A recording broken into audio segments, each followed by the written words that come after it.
I want to run you through the results of quite a big new investigation that's just come out.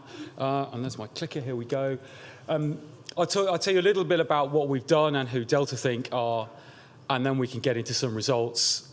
Really in two parts. We're looking at the open access market, so we can give you an overview of kind of how the overall market looks, and then dive into some interesting kind of data points that will give us a picture of what's going on around the world. I hasten to add, it's quite a big study, so I think in what I thought was going to be quite short to talk, I can't really do it justice, so I will speak a little bit more slowly. Anyway, so firstly, a word from your proverbial sponsors. DeltaThink was founded just over 10 years ago, and we're an advisory company to the scholarly communications ecosystem, I suppose you'd put it. We deal with very large corporate publishers through to not-for-profits, scholarly societies, and so on. We cover three areas, really all around strategy, looking at the high-level strategy, market research, where to go in the market, through to digital and new product development. And then the more operational stuff, how you might go and, assess a series of vendors for your new content management system, that sort of stuff. So we cover that gamut, and normally we're client-driven. We'll do work on a per-client basis. But this investigation is a new departure for us, as it's our first self-funded investigation, and it brings together all of our skills across all of those three areas. And what we've heard from our clients is that open access is it's a live issue for many, but there's an awful lot of information out there in a very spread about nebulous format. So if you want to start to take decisions about what open access means for you, what your organization should do, it's actually quite hard to wrap your arms around all of that very nebulous data and get to some fairly quick and actionable decisions. So really that's what tipped us off towards a need for this study. And we wanted to do something that was flexible in a way that enabled you to at least go to a level of self-guided discovery, so you could pose and answer the questions that are relevant to you. So what we've done is gather a lot of data from various sources. We've brought that together, and it's sitting in a live database with some visualization tools sitting on top of it. And this is just a screen grab to represent one of those tools. And what that means is you can go in and quiz the data and see what patterns emerge. And then on top of that, we produced a report distilling that out, and that report is now live. So that's out today. And some of you may have received an email blast from us to that effect. So just to tell you a little bit about what's gone into this, I think one of the single biggest challenges we face is there's no single industry data source in the scholarly ecosystem. And the parallel I usually draw is with the RIAA, the Recording Information Association of America. Because if you look at that industry segment, a lot of the companies there submit information about revenues and unit volumes, and then that can be reflected back to the industry in very nice charts, so you can see the kind of patterns emerging. So unfortunately, we don't have that in scholarly publishing. So you have to go around and gather lots of data to bring it together to get a picture. And that's what we've endeavored to do. We've spoken to over 30 publishers, funders, repository managers and so forth to get some confidential information about how they're working and also canvass their views on things. And we're committed to keeping that survey going through 2017. So we have ambitions to speak to many more organizations. And then what we've done is we've taken that private data and we've overlaid it and cross-referenced it with some of the public data sets you can get. And the value of doing that is you can then, if you like, calibrate the public data and use the public data to look at patterns to project the overall market or look at regional variations or whatever it might be. An important thing around all that is that the confidential data we gather remains confidential. So it's really used for benchmarking and just to alter the scales where there might be inconsistencies in the public data. And then the backbone of the public data we're using is Cymago, which is basically a public subset of the Scopus data set. But that's not the only source we've used. We then combine that with a number of other sources, various sources of metrics, and publishers' own information as well. And that's quite important because you can then look at inconsistencies in one data set, cross-references with the publisher's information and get, we think, a fairly good picture. And just to give you an example of the sort of data tidying you have to do, I don't intend to go through every line on this chart, but this shows year-on-year growth of total scholarly article output, open access or not. And the point is, there's a bit of a story of two halves here, because on the left-hand side, you see that there's variation in the various indices. The lines are wiggly, but on the whole, they're basically horizontal. So that would suggest that sort of, if you average it out, a fairly steady level of growth. But after 2014, apparently the growth drops off a cliff. So that's what the data's saying. But I don't think we could reasonably conclude that, scholarly output globally is decreasing. So what you actually have to do is then take a view on the data and understand the context of the data. I think in this case, this speaks to this industry-wide problem, that it takes even the largest and best resource indexers a year or two to get around all of the thousands of publishers out there and get enough data into their indexes for the indices to reach a steady state. So when you look at data, you need to understand that context. And then in this case, I think we would be reasonable in concluding that if you average out the steady state, we get to around about 6% annual growth of total scholarly output. And we have to understand how to kind of recalibrate the near-term data. So that's just an example of the kind of things you need to go through and bear in mind as you look at the data that comes out. So let's have a leap in. Let's have a look at the scores on the doors and see what we're coming up with. The headline is, we estimate that the total market for open access scholarly journal publishing, covering both STM and social sciences, arts and humanities, in 2015 was about $374 million US. And we think that will grow to just shy of 420 million by the end of this year. And then we estimate, looking at the data, the growth is around about 10 to 15% per annum, and we think that's likely to continue for the next few years. That's starting from a relatively low base. So to put the numbers in context, we think this accounts for maybe between sort of 3 to 5% of the total journal market. So it's a very strong growth rate, double-digit growth compared with sort of mid-single-digit in the main market, but growing from, I think, a low base. And so I think the overall story driving this is one of evolution rather than revolution. If you project these figures forward, it could take a couple of decades before open access really tips past the halfway mark. So if we then start to dive into the data a bit, and let's take a look, I think, firstly at the drivers behind this. And I don't think it will be any news to people that, I mean, the biggest driver behind open access uptake and growth is, of course, funders, and in particular, funder mandates. And here's where you start to get quite a varied picture around the world. So I think as a general rule, funders tend to recommend the independent thinking of the academics they fund. So they tend to allow researchers to submit papers to the journals of their choice, and then they overlay a framework of that. And on the whole, that framework is very fragmented around the world. But as a general rule, I think the further you move away from Central Western Europe, the more, quote, lenient the open access mandates and policies become. So, for example, we know Europe's got quite a centralized vision and is pushing towards open science, not just open access, via its Horizon 2020 program, and that some areas of Europe are actually mandating against the use, for example, of hybrid journals. They really want to move to a flip. However, once you move further west, I mean, the UK, the US allow a mixture of models. They seem to be much freer about those. And then if you head east and you go to, say, to somewhere like China, I think the priority in China is not so much open access, it's becoming established. So they're incentivizing their researchers to get published in journals with impact factors.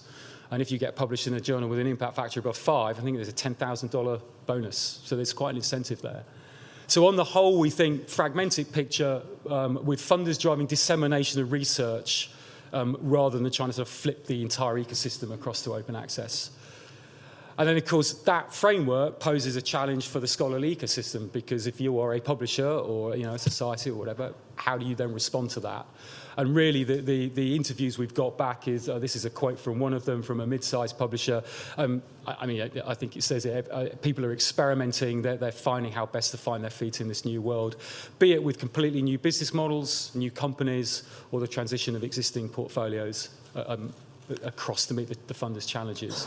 So I think this is a story very much of, for you as an organisation, your mileage may vary depending on which cut of the data appeals to you and how you see yourself in the scholarly ecosystem. And then thinking about how publishers respond and projecting that onto the market, this chart shows how highly consolidated the market is. So this is 80% of the output, open access article output, accounted for 250 publishers out of over 7,500. And you can see it's all long tail. And just to zoom in, the top 15 publishers account for 50% of output around the world. The top 5 gets you to almost a third. So the point here is, I think what the big companies are doing, the few big companies are doing, actually has quite a profound effect on the patterns we see in the overall market.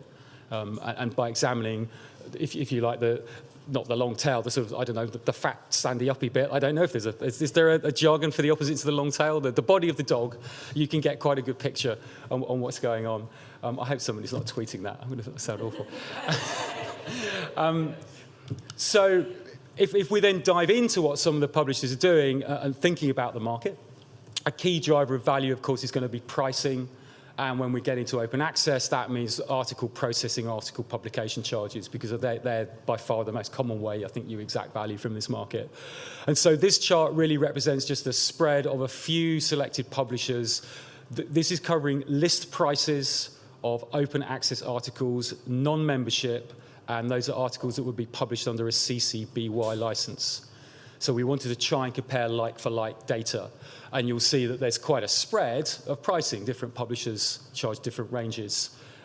So I think if you're thinking about the pricing decision for your organization, the short answer is there's no right or wrong answer. It really will depend on what's right for you. And we find there's all sorts of factors behind what determines an APC. And that could be between publishers or within the same publisher. So publishers might, for example, charge different APCs depending on whether or not you have a more or less permissive license. You pay, for example, a premium for CC BY. People might charge different prices depending on content type, on embargo length. In terms of setting overall price level, that will depend on your position in the market. Are you very mission-driven and want to subsidize publication? Are you more profit-driven and want to optimize value? So again, no right answer. I think that it's safe to say if somebody's thought of a model, somebody's probably trying it. I think would be the data we're gathering. And then, of course, towards the bottom, there are the more bulk deals. There are things like bulk memberships, pay-it-forward deals, and people, of course, are also combining bulk subscriptions with bulk article processing deals. So, we're seeing, I think, pretty well everything there. And then if we dive further into the data, it's interesting to see with that spread of APCs if we can discern any predictors or patterns within them. And so this chart is showing along the horizontal axis article processing charges from cheap on the left to more expensive on the right. And the vertical axis shows a measure of impact. Now, we're all familiar, I think, with the journal impact factor, but unfortunately we can't use that in this particular context because you can't compare journal impact factors across different subject areas. So we've used an equivalent in quotes measure. I know they're not exactly the same, but basically a citation-driven measure, the source normalized impact per paper, the SNP.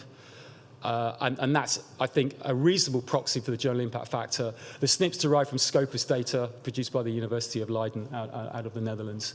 So vertical axis is a predictor of impact. And I think the first thing to say is there's kind of not really much predictor. If you look at the bottom right, there's lots of dots. So in other words, publishers are charging quite high prices for journals that might have relatively modest impact. So there doesn't seem to be a kind of quantity, quote, quality relationship, or if there is, it's a very loose one. However, if you look at the color of the dots, the yellow dots represent APCs of articles in purely open access journals. And the green ones represent APCs of articles in hybrid. And that's when we do start to see the beginnings of a pattern emerging. That it would seem on the whole that people are charging higher average list prices for hybrid compared with purely open access. And then just to give you a sense of the average, and averages can be a bit misleading when you've got such a spread of data, but on average we're finding about $1,600 purely gold versus $2,900 for hybrid. But of course, to make back to that wiggly line slide, your mileage may vary and the data can be all over the shop. And of course, there are outliers in both cases. So there are yellow dots to the right and green dots to the left. And I think there's another thing behind this picture. as publishers are adapting to meet funder requirements, I think what we're seeing is rather than a wholesale flip of the ecosystem, publishers are either starting new journals that are purely open access, or they're taking their existing portfolio and adding a hybrid option to them, rather than flipping journals from say, a subscription to fully open access. I think they're the flipping is in the dozens, whereas the hybrid options are in the hundreds and thousands of journals. So there would seem to be that other pattern there. The other thing we've got behind the data, which I haven't shown here, is we've redone this, but colouring dots by subject. So you can see whether a broad area of discipline is a predictor of prices. And you do find, again, there's a loose relationship. So I think, the biomedical sciences will tend to charge on average a little bit more, or the physical sciences on average a little bit more than other subject areas. And then thinking a bit more about hybrid, just this notion of you've got big publishers or established publishers who've got portfolios of content and then need to adapt to this new emerging open access environment. And if they're moving a lot of their portfolios across the hybrid, it would suggest that hybrid journals are quite an interesting place to explore in the future. Now, this is a notional chart, so I haven't actually drawn a kind of calibrated axis on the left because we're taking a view here. But what we've seen to date is that the uptake of hybrid is relatively small. So if you look at the open access output, basically 90% of it is likely to be in purely open access journals versus roughly 10% in hybrid. And that equates probably to about 1.5% to 2% hybrid take-up across a kind of given portfolio. But we think that very low uptake of hybrid may well start to increase, and the story may start to change as time goes forward. Because now all the big publishers have got hybrid options, and given that the funders are allowing authors just to carry on submitting to their favourite journals, it's quite often the hybrid journals that have the established brands. So I think as time goes forward and these mandates start to wash through, we may find authors choosing to exercise greater take-up of hybrid. And so hence the green line representing hybrid proportion we think will start to increase, and the orange line representing fully open access proportion might start to flatten off a bit. But that is speculative, and it will depend on a number of factors. Number one, whether authors will actually exercise that choice, and they may in turn be driven by funders who are incentivizing them towards higher impact factor journals. But it may, of course, be held back if funders are looking at the sort of a rising cost base and say, well, we want to start to manage our costs, or they start to mandate against particular business models. We've seen discussion of that, I think, especially around Europe. There's been studies about, what would the total cost of publishing be. But I don't think we've seen any evidence yet of a move to impose hard pricing caps in a kind of industry-wide model. There are a few funders that have mentioned it. I think Harvard, for example, will cap the amount it will refund. Austria and Germany, I think, are trying to push towards purely open access, purely gold open access models. But on the whole, I think funders remain quite flexible. So we think hybrid will continue to grow as a proportion, but I think only time will tell. And then finally on market dynamics, just to dive a little bit more into setting that total market size in context. So if you look at the number of articles published, we think it accounts for roughly 16 to 18% of total output. And that's of the articles published sort of in this publication year, as it will. If you actually look at articles that have come off embargo from previous years and all of that stuff, that number could get as high as 50 to 55% of content out there is available in an open format. So this is looking at what's happening on a kind of year-by-year basis. But the interesting thing, I think, is that although you're getting on for a fifth of the output that's open access, that accounts for only about 3% of the revenue. So it would seem that this is in some ways either lower cost or lower value model, depending on your perspective. And I think there's some interesting questions behind that. Is there something inherent about open access publishing that realizes less revenue? Or are we simply seeing a reflection of the fact the market's in its fairly early life cycle stage? So people are experimenting, they're discounting. This is another quote from one of our interviewees, that in order to establish yourself in a new market, it's common to offer discount. So I think that relatively low proportion of revenue, again, could be set to go as the market becomes more established. Authors and researchers are finding open access sort of less scary, as it were. It's becoming more normalized. So I think there's some interesting dynamics behind the data there. Okay, we've... Sure. Do you want to carry on? I'm sort of, how are we for time? We're fine. We've got a little bit of extra time. Okay, so 5 more minutes, that's fine. okay, so just a few snapshots of looking around the world. I'll whiz through a couple of slides about mega journals, because they're quite a big global driver. The news here, I think, is that mega journals were growing hugely, but that growth has now stalled. So the orange line representing year-on-year growth is now down to about 3%. But interesting is what lies behind that. So if you look at some of the big mega journals themselves, the red line, +1, is really falling off now. It's not growing as much as it was. The blue line, Scientific Reports, is now the world's largest journal, and that's growing. Now, the international perspective, I think, is interesting. To attract submissions, journals they really do continue to trade on their reputation. So we're talking about journal impact factor. And +1 has seen a year-on-year decrease in its impact factor, which could be one of the factors as to why it's struggling to attract submissions. I'm sure there are others. Meanwhile, Scientific Reports, that remains with a strong impact factor, and although its previous year's impact factor declined, its impact factor remains above 5, that magic number. And if you look at the Web of Science data behind these charts, you'll see that submissions from the Far East occupy a much greater proportion of those coming into Scientific Reports compared with +1. So the global drivers may be working in Scientific Reports' favour going forward. This is speculative, only time will tell. It does take 2 or 3 years, I think, for a pattern in impact factor to wash through to submissions. But there's some interesting global nuances as you get into data like that. Just a few headline statistics on mega journals and their more selective equivalents, which we have termed large multidisciplinary journals, because we see that model of having a very large journal I guess +1 set the scene, but +1 it goes for sound science only.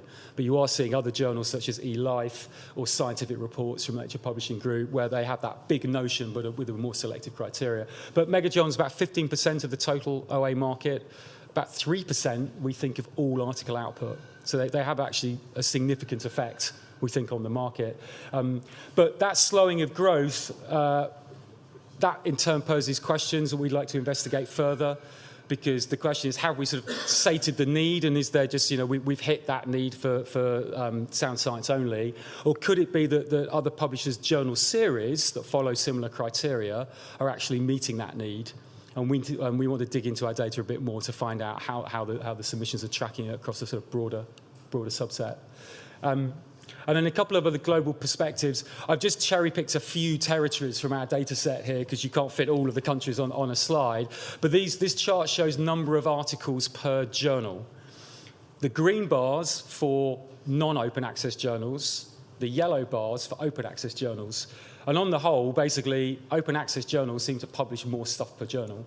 And we think that speaks to the economics of paid open access publishing. It's a throughput model. The more you publish, the more your revenue scales, as well as the more your cost scales. And if you control out mega journals, you actually find that the pattern still holds. So that's an interesting global perspective to see that I think it's a fairly universal pattern around the world. And then finally, just to look at some territorial stuff, this chart shows the proportion of take-up of open access within a territory. US on the left, you've got Brazil. Brazil love open access. More than 75% of articles in the region are published under it. But the interesting thing, if you then set that local data in global context, so if you look at the orange bars, how much each of those territories contributes to global output, you see, for example, Brazil loves open access, but because it publishes a relatively small amount of the world's output, it has a fairly modest effect on the total market. Whereas, say, the US and Western Europe, they may have more modest open access appetites, but they actually have quite a profound effect because they account for so much of the world's output, whatever the business model. So that's a real snapshot around open access around the globe. I think it gives you a hint of some of the investigation we've done. Just to quickly wrap up, as I've talked way too slowly in an effort to overcompensate for our keynote. So I think to wrap things up, firstly, we've got the challenges of no single industry data source. And that's something we'd say. We really would encourage publishers, please share your data, because you can then extract interesting things from it. You don't have to sort of give away trade secrets, as it were, but it does enable us then to benchmark patterns and see what's happening and help everybody take, I think, more informed business decisions. Secondly, the market is very much entrenched. It's here to stay. I think researchers now are increasingly understand open access as part of their ecosystem. So the market is growing, but that growth is beginning, we think, to slow. And the underlying drivers, as we covered, this is all about funders' mandates, authors continuing to exercise choice. And therefore, what I think the established publishing companies especially are doing, they're seeing open access as a bolt-on model. By transitioning journals across to offer open access options, they can therefore add revenue on to their existing streams. And indeed, we've even come across talk now that open access is becoming part of the big deal, as really big publishers can offer complete bundles across both subscription and article processing charges to come to institutions and funders with a kind of one-stop shop. So with that, I'll stop. Thank you very much for your time. Please do get in touch with us. We're very, very interested to hear from people, both in terms of feedback, what they think of what we're doing, but also what you find when you dive into the data is it starts to pose interesting questions. So if there are things you're interested in finding out about or questions you're interested in asking, please do get in touch with the team at Delta Think. We'd be delighted to speak with you and share things further. So with that, I'll say thank you very much.